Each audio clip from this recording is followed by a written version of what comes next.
అంటే కేసీఆర్కి సమ్మెలు చేసేటోళ్ళంటే ఇష్టం ఉండదు, గరీబులంటే ఇష్టం ఉండదు. ఇవాళ నన్ను భయపెట్టించినట్టు మాట్లాడితే నన్ను భయపెడతారనేటువంటి ఒక అహంకారం ఉంటుంది. కాబట్టి ఆనాడు మళ్ళీ చారిత్రాత్మకమైన సమ్మె జరిగింది. ఆ సమ్మె సందర్భంగా మేము మంత్రులుగా ఉన్నప్పటికీ కూడా మాకు తెలుసు అంతరంగంలో ఏం జరుగుతుందో.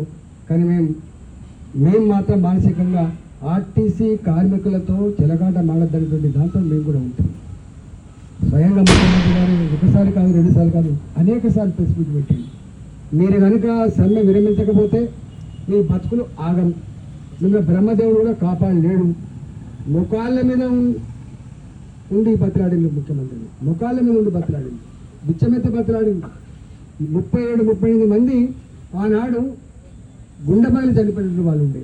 శ్రీనివాసరెడ్డి లాంటి వ్యక్తి ఇక ఇంటలేరు అని చెప్పి తెలంగాణ ఉద్యమంలో ఎట్లయితే త్యాగాలు రికార్డు చేసిందో మళ్ళీ శ్రీనివాసరెడ్డి కూడా మొట్టమొదటి త్యాగమూర్తి ఆర్టీసీలో. ఆ తదనంతరం దిగొచ్చిండ్రు.